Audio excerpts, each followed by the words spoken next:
Coaching Habit. No, I'm not talking about the current coaching carousel going on in the National Football League. I'm talking about the book, The Coaching Habit by Michael Bungay Stainer. It's an excellent book. Actually, I fell into it. I was at an event in Washington, D.C. a few months ago. At the end of the event, it was given out as a gift. And I read the book and really fell in love with it. It's an excellent book. And what I loved about this book is, unlike many of the self-help books out there or the so-called coaches, he used a lot of experience, neuroscience, and data and facts to compile his list. And so unlike some folks who have just coached, he actually has done a lot of things and has been successful prior to just writing a book about coaching. One of the things that he does in here that I like about this book is he emphasizes the importance of listening. And I know that sounds simplistic, but just think about your daily lives and the events you go to, the meetings you're in, and how often you find people talking over one another or leaning forward, trying to get a word in instead of sitting back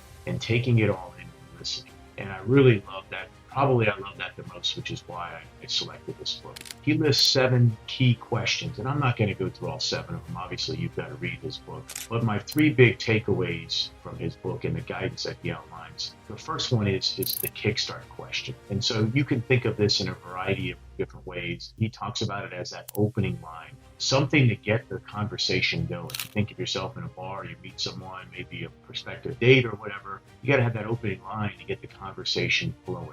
And so he talks about what's on your mind, that being that initial question they ask. And it's an open-ended question that allows people to just say what's on their mind. And it doesn't direct them in a certain way, but it's a really good question. So he calls that the kickstart question. The next one that I found really good is what they call the awe question. However, awe, A-W-E, is not actually what they're talking about. It's really, and what else? And he says this is the most important question that you can ask. That someone is talking to you and they're giving you some examples of the issues and challenges they're going through, and they kind of stumble or whatever, then you could say, and what else? And it keeps them curious. It allows you to learn and allows them to self-manage. And so the conversation continues to flow. And then the third big takeaway that I got from this is the focus question. What's the real challenge here for you? That is the question in the focus question. And the reason that's important is because if you're going to solve a problem, you got to get to the root of it first. You don't want to just start solving anything.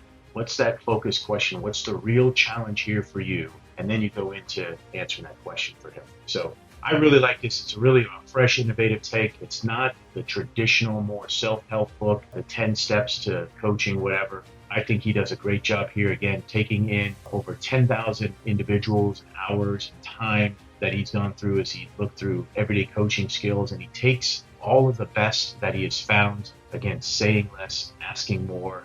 You can develop those methods to produce great results. And that could be for your team. That could be for your work team, your sports team, maybe even your team at home. I think all of us, including my spouse, would say I probably could listen a little bit more.